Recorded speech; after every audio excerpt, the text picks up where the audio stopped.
Welcome, everybody, to our sixth show, Reality Change with Kris. I'm John Hawkins, very happy to be here with my friend Serge Granbois. Thank you, John, and I'm happy to be here, sitting in nice red chairs, the hot seat. The hot seat. So last week we had what's proved to be on YouTube one of our most popular shows so far. And it was, for me, a very good one. Kris talked for the first part of the show, he talked a little bit more about his relationship with you and how he, for instance, occasionally downloads things for you that you may deliver later or which may have something to do with your own interests. He said something to me which was a revelation. He said he's sometimes not present when you're channeling him. What you're channeling is the download, right? But he said if somebody asks a question or there's some issue comes up, something needs to be reorganized, then he'll step in. I guess he's got a lot of other things on the various other burners, and you know. And towards the end, the last half of the show, we got into some very interesting stuff about the idea that our experience of reality is basically in our observation, in our perception of it. Reality is in the eye of the beholder was how I described it. And he also suggested that beliefs were actually quite easy to change. And he gave some information about that. Anyway, I'm not going to natter on here when we could have more interesting... We could have the guy or the program. Exactly. That's better than McDonald's.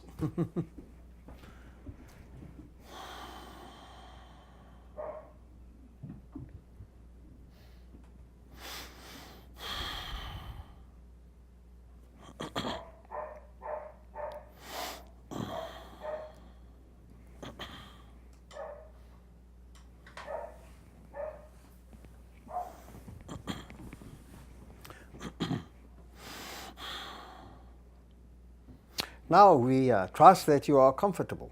Thank you. And we thank you for your consideration, all barking included. Thank you, Kris. So for those who may wonder, there is a very happy and excited dog living upstairs. So of course we do not mind. So you may also have noticed that it is our habit to make some statements. And then at a later time, we will clarify, ratify, and elaborate upon what was said previously.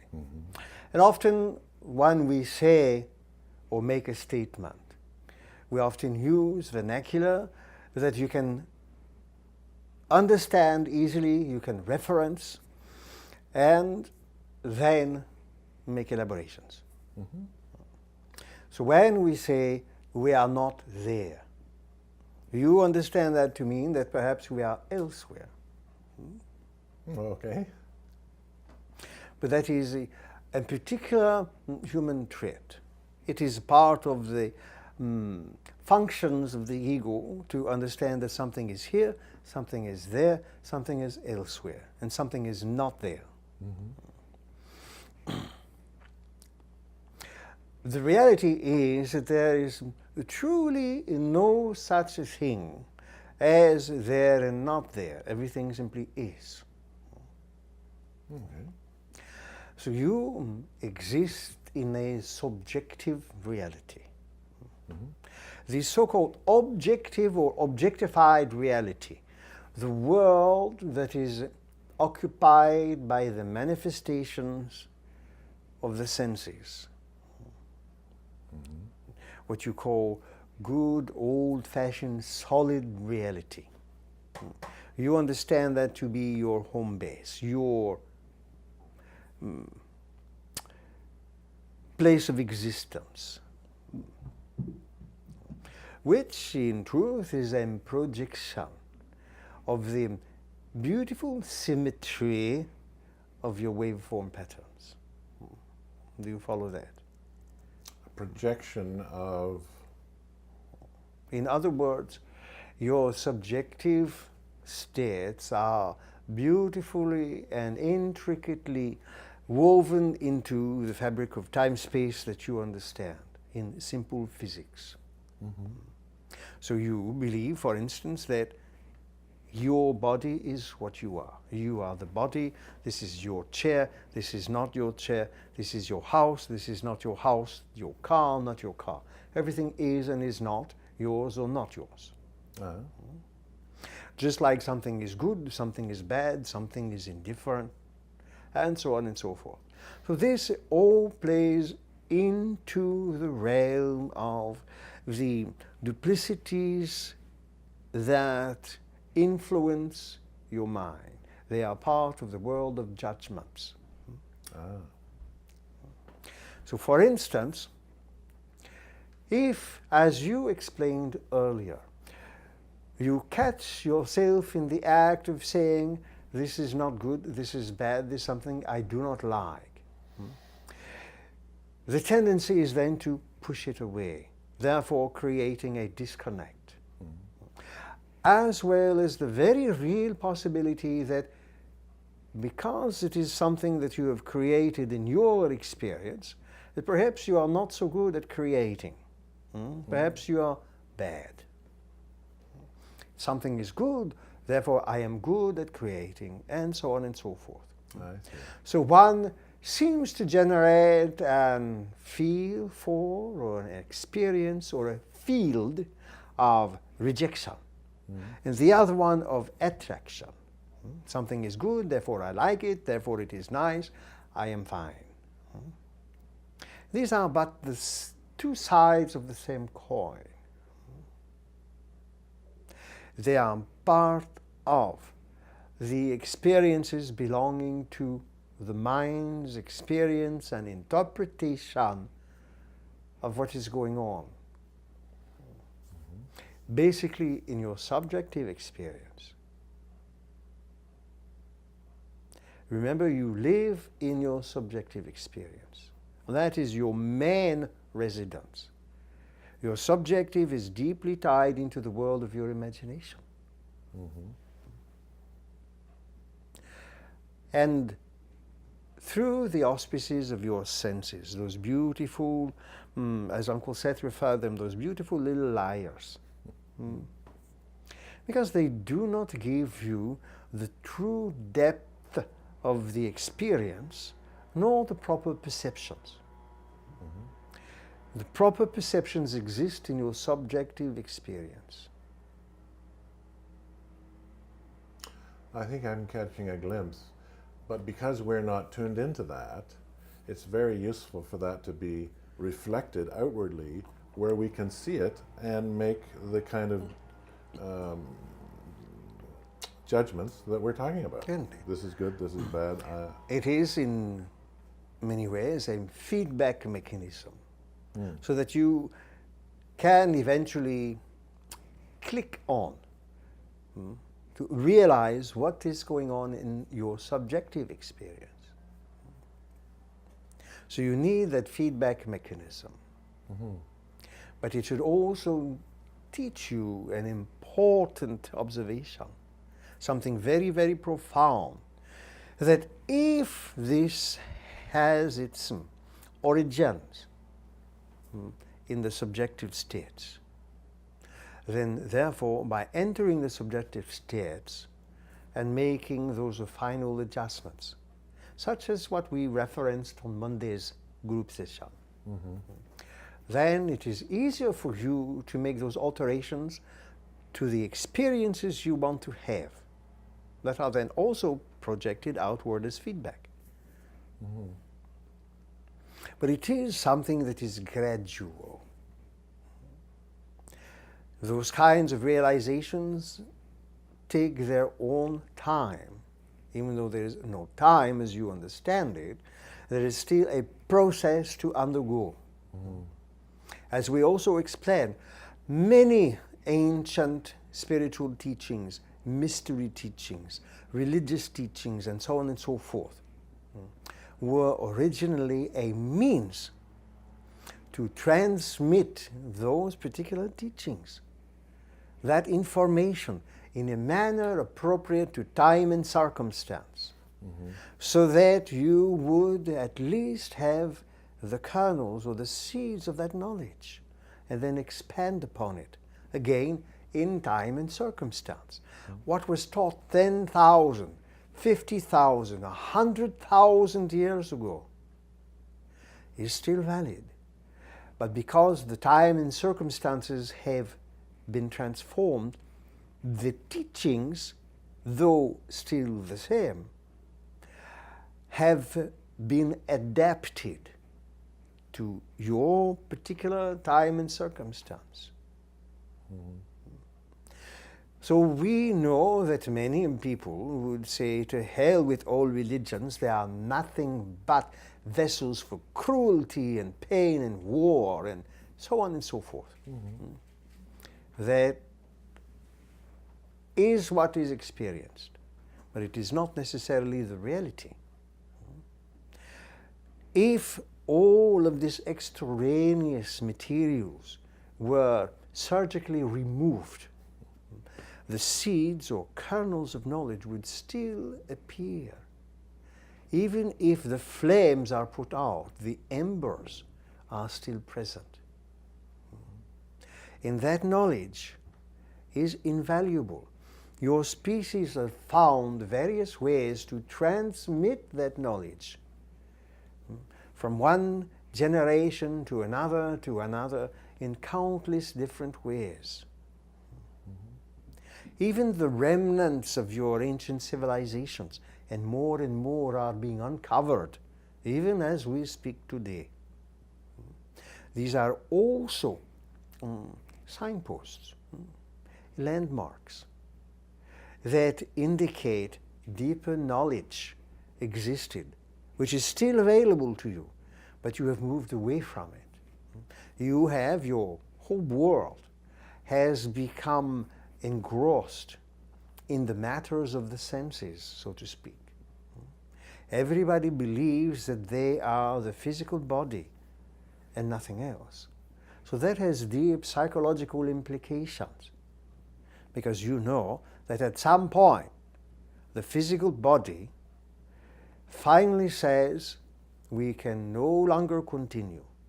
Our resources have been exhausted, and we return now to the ground.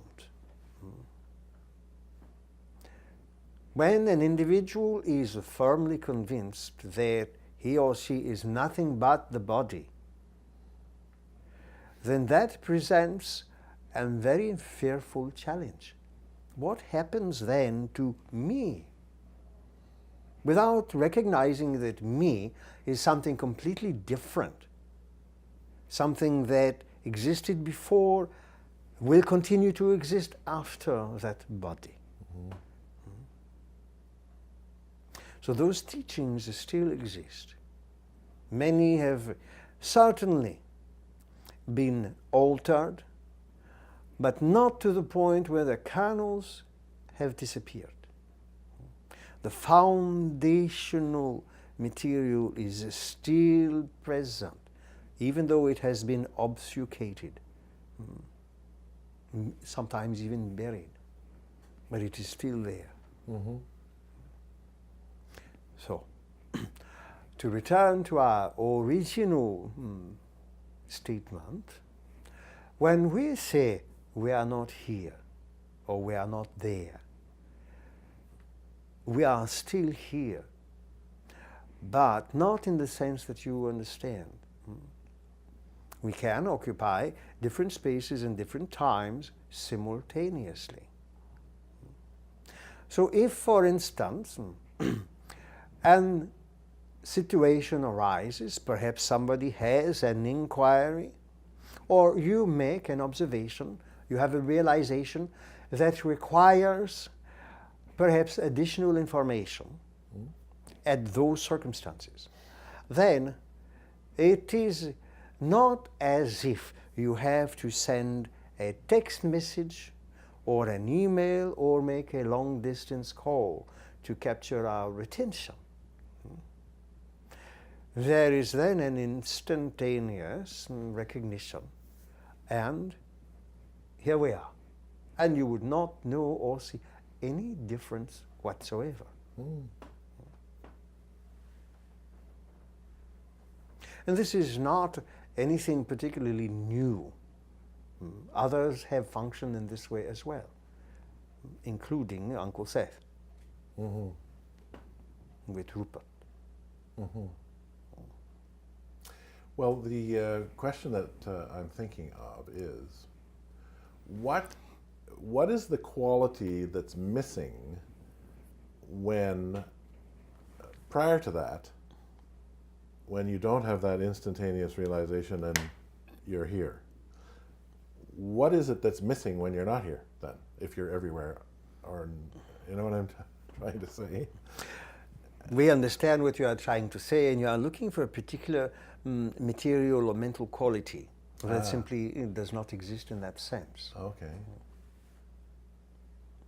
It is like saying that when you were a child and you were in class listening to the teacher give her presentation and you drifted off somewhere, that you were not there.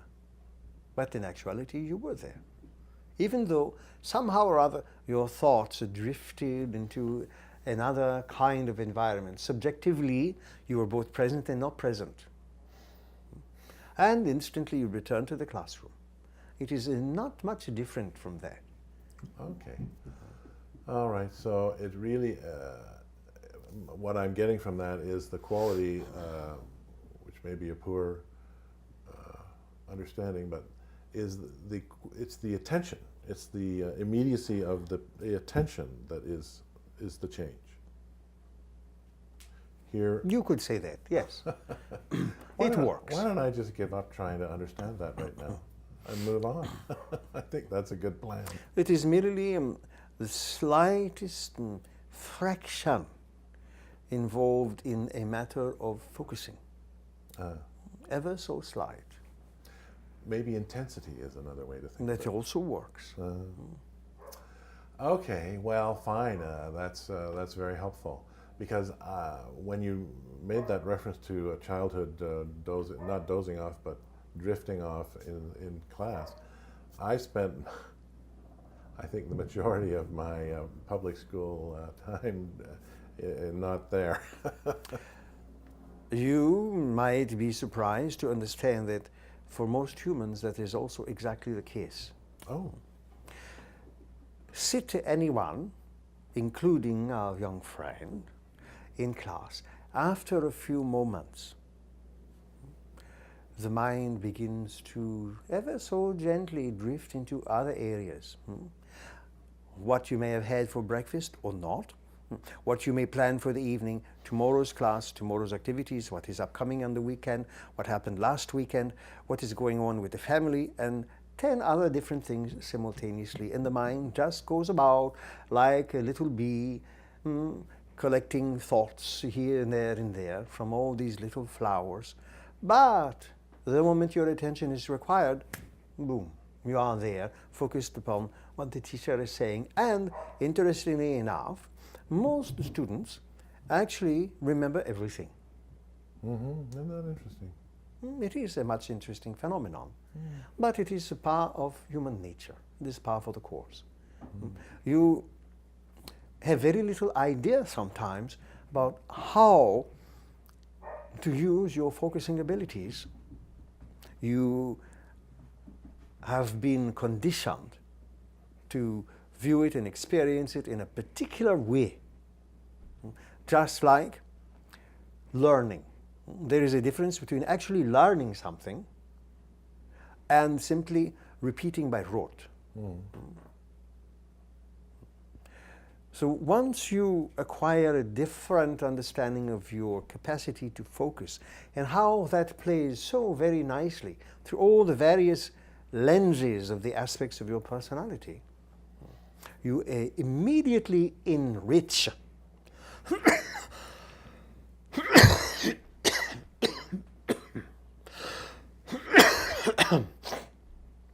You immediately enrich the whole of your experience because you can allow so much more to fulfill you.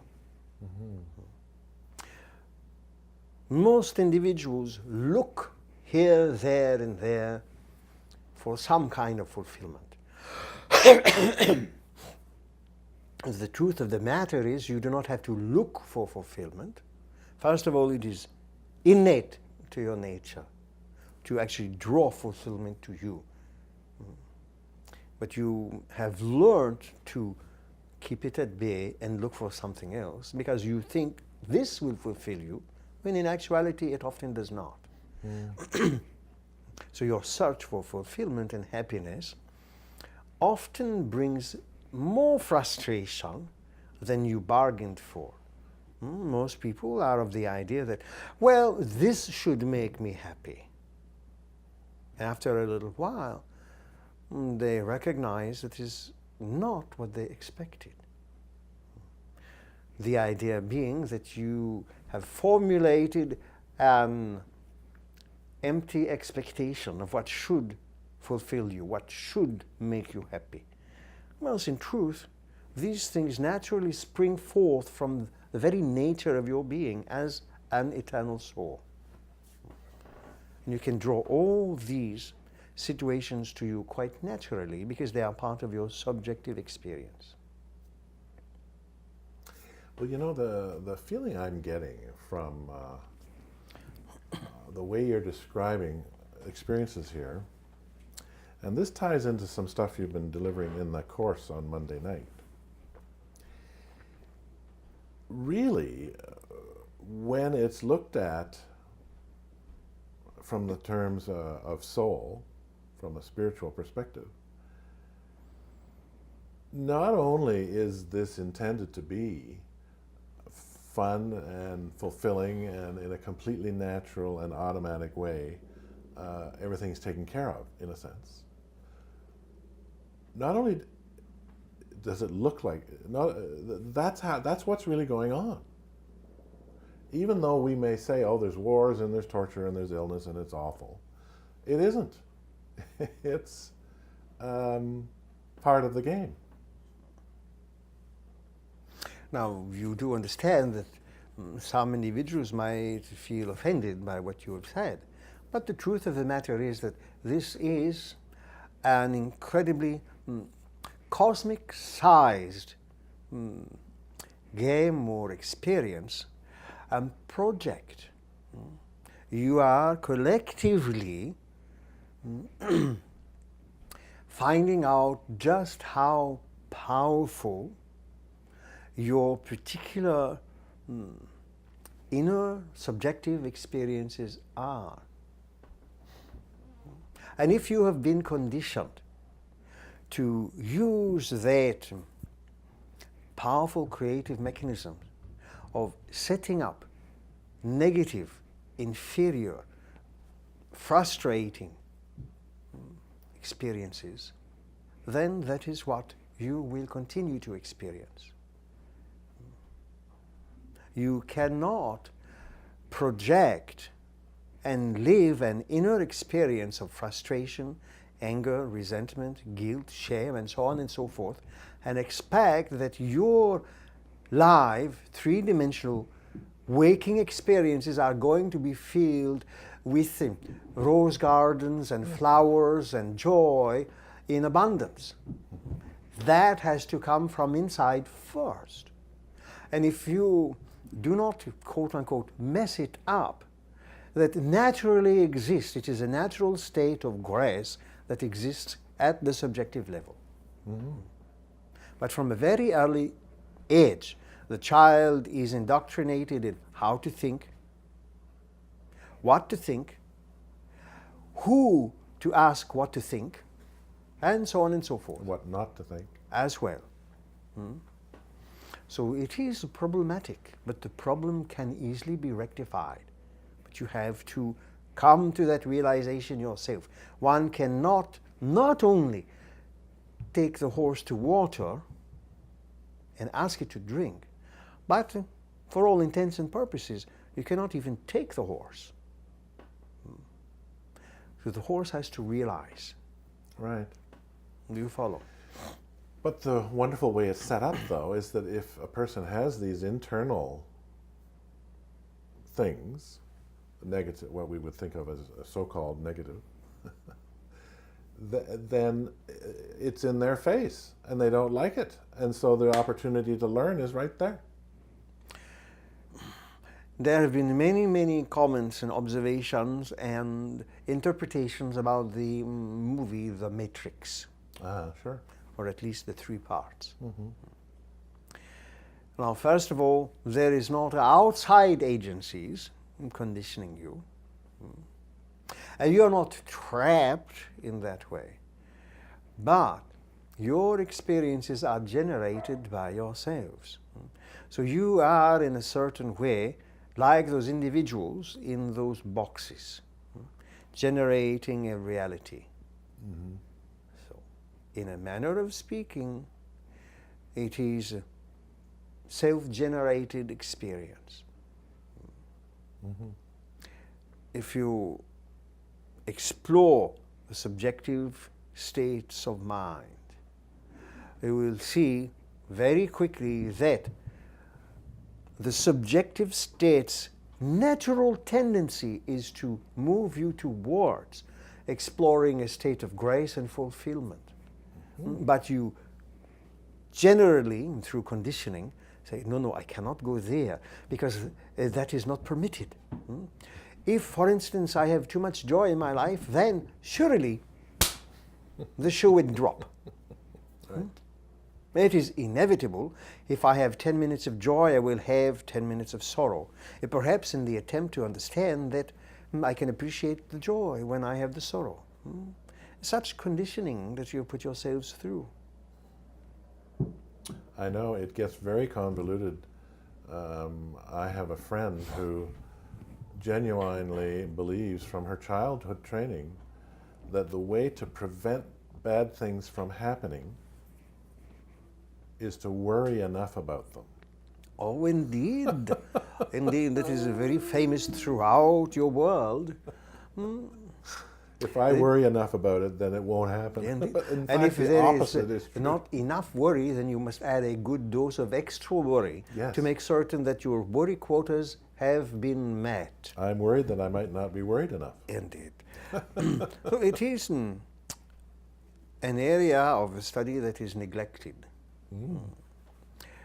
Now, if somebody had the unmitigated goal to begin to not worry, what would the world be like? Perhaps it would go to hell in a handbasket. Not sure it can go But- there any faster. Indeed. So now our humble challenge is that we, to use your common vernacular, we triple dog dare you to go an entire day without worry. A whole day. Indeed. We are certain that you will find even 1 hour is torture, but that is because of your conditioning. It is not natural, it is imposed. Through cultural, familial, and national, international, and what have you, of indoctrination. Now we have to be careful here, Kris, because when this information gets out, people might worry that they're worried too much. Or do not worry enough, or perhaps there is something in between. That whenever you catch yourselves leaning in that direction, you can easily say, well, perhaps I do not need to worry about that today or this hour, and simply enjoy the beautiful state of simply being whom I am. And it is helpful to understand who you are, because that self is buried between all these layers of worries and conditioning. but it will make itself known the moment you stop crushing it under tons and tons of conditioning and negative belief in infrastructures and so on and so forth. It is buried under piles of rubble, so to speak.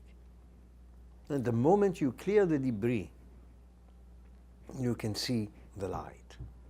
Do forgive our use of these words. No problem. And at this point, we suggest you take a small break. Good idea. Let's take a break. We'll be back shortly.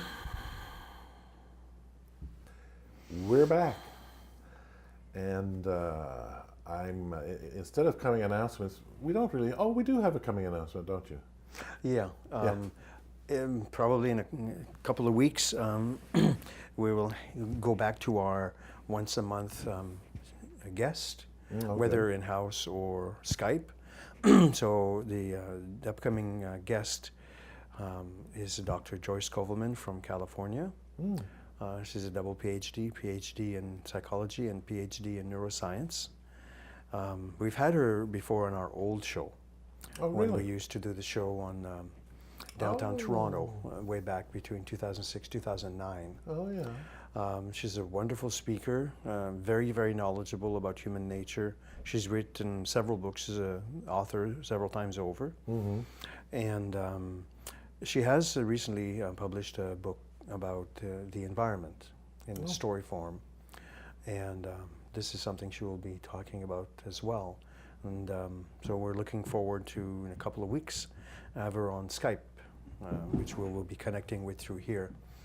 And and looking forward to that. She's a very, very nice person. I've known Dr. Kovelman, I believe, since 86, this time. September, October 1986. I met up with her at a Seth conference in New York City. It's almost 30 years ago. Really? Oh my God. That's 28 years ago. Right? I tend to do that. I make friends and then they just kind of, we stay friends for years. They usually have to die to get out of the relationship.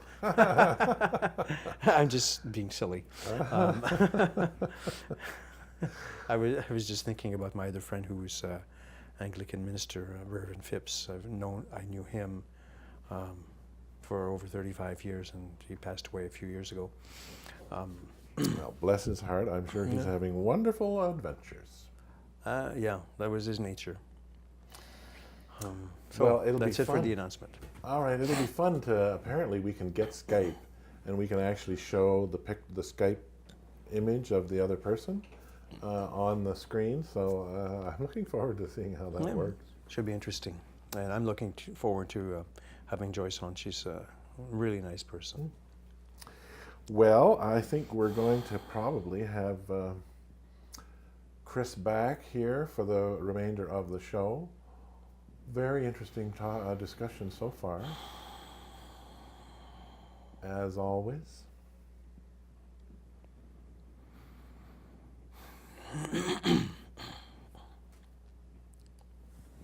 Welcome back, Kris. Indeed.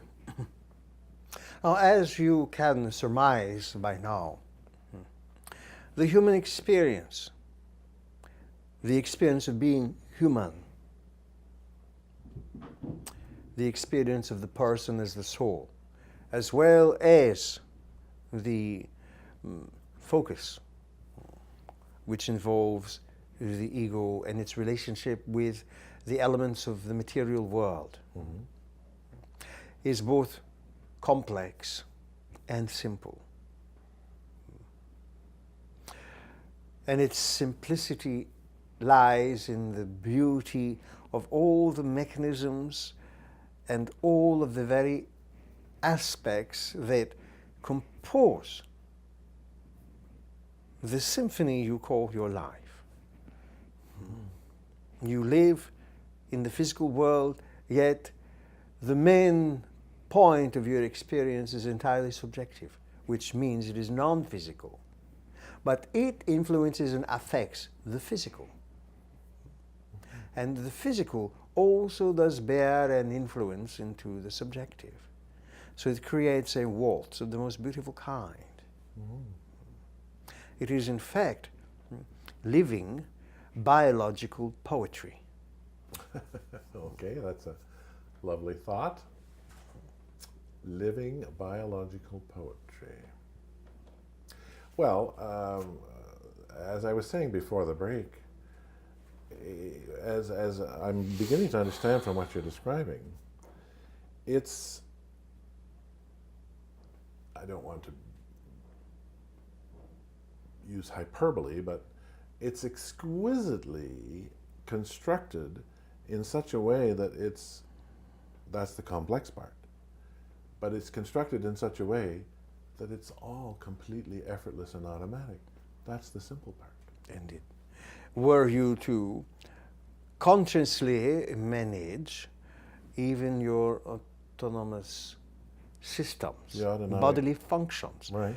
circulation, breathing, and so on and so forth, even movement, You'd be overwhelmed immediately. and you could no longer function. You would be in peril. Yeah. It would have to return to autonomous. You not having to, quote unquote, worry about it. Yes, you don't have to worry about it. It's all taken care of. Indeed. In the same way that you do not have to worry about the sun rising and setting, about the seasons coming and going, about the air filling your lungs, about thoughts flowing through your awareness. This is all happening without any interjection on your part. Do we have to, I mean, I understand what you're saying, sun rising, sun setting, change of the seasons. We don't have to worry about that. Indeed. Do we have to worry about climate change, though? It is, on the one hand, indicative of something that is happening on your planet, your home base, if you like. And it is also indicative of what you are injecting into your subjective experiences. So what you put inside both your body and your mind is important. For sure. No one can necessarily claim that today I have, with great pride, ingested 3 cups of hemlock, because that will bring you far closer to a perilous situation. Right. So you have to manage these things very nicely, but managing does not mean worrying. Most effective business managers come to realize that it is their business functions best when they worry least about it. For sure. Yeah. When they worry most about it is when the business seems to lag and maybe even flounder. Correct? For sure. It's the same in a personal sense. It's the same with, let's say, you're dancing.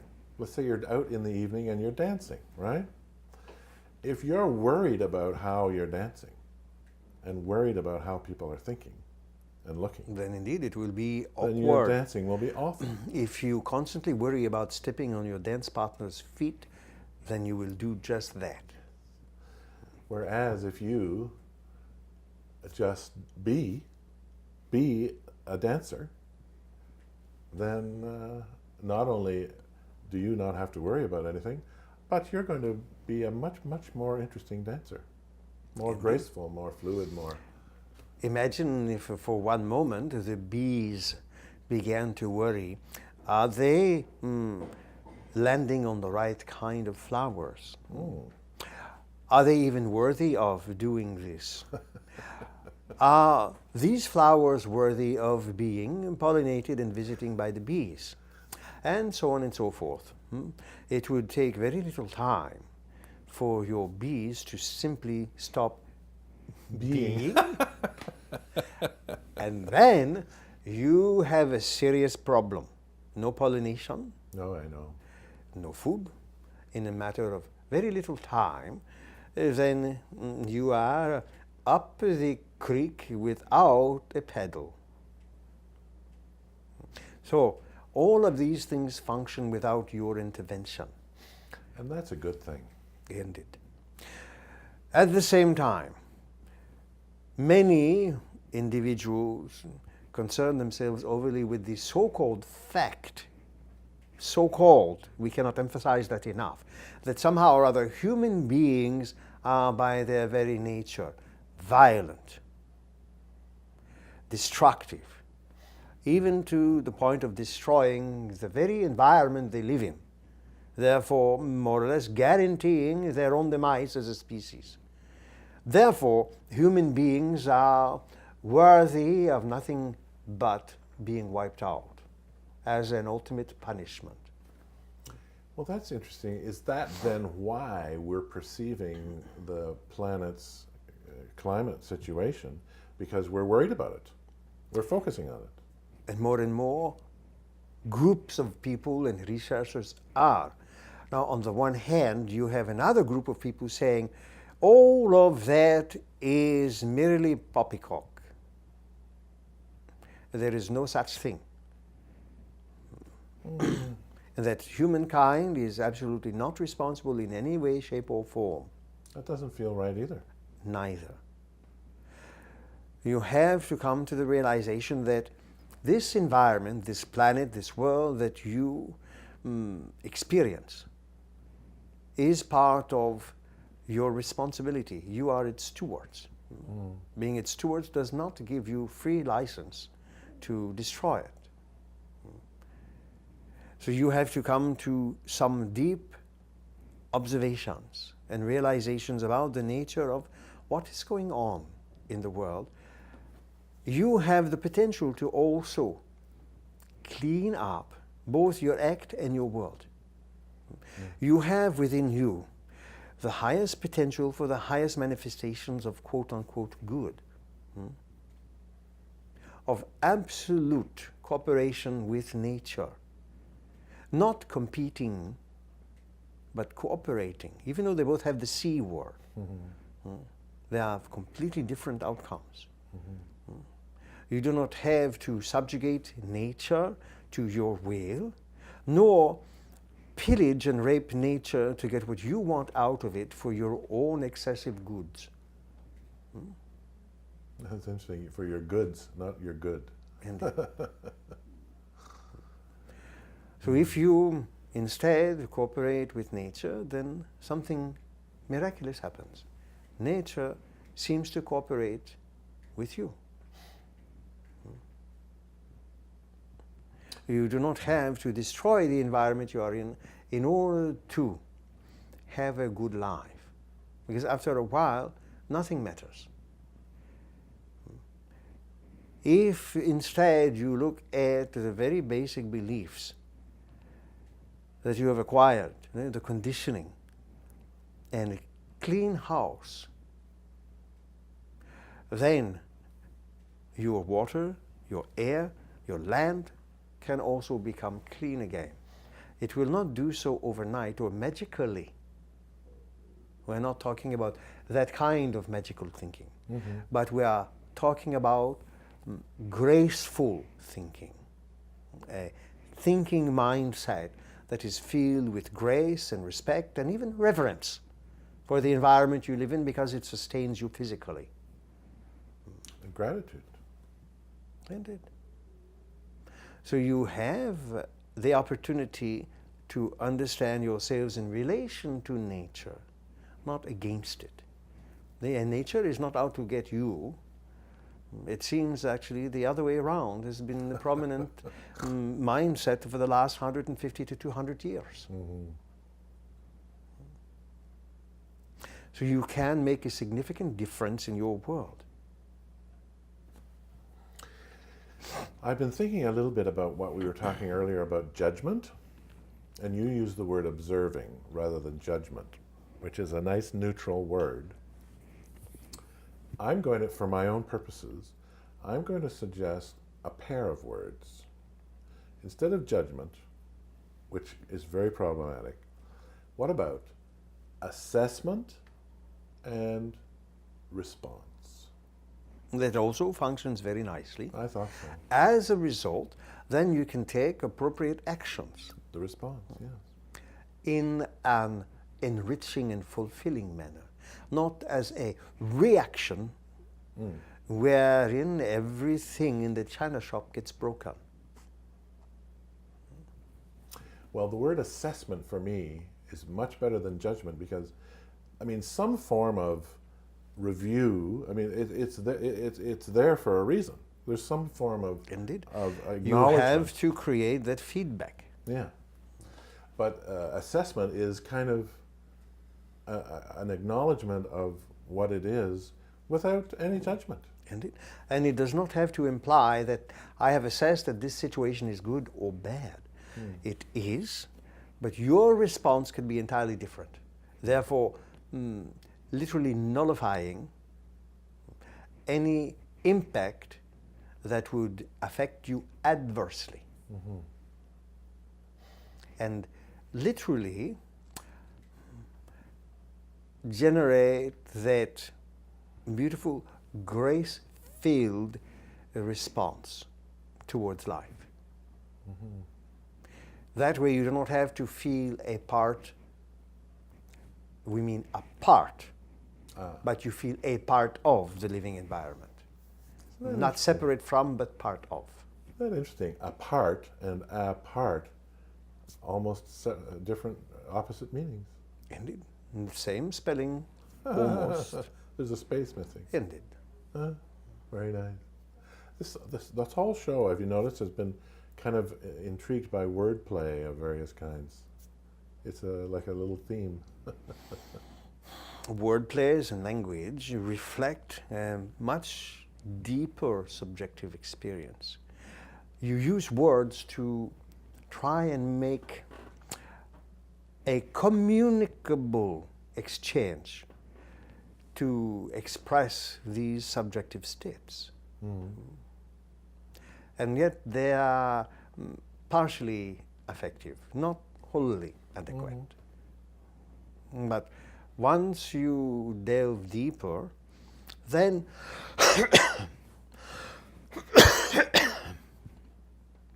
you can learn to communicate a richer,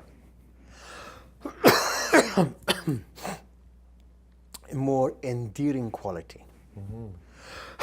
Now with that, we suggest we return Joseph. His throat has had enough. Oh, thank you. Thank you very much, Kris, and thank you for watching, and I hope that you enjoyed the show, much as I did. We are going to do this again next week, folks. Meanwhile, enjoy.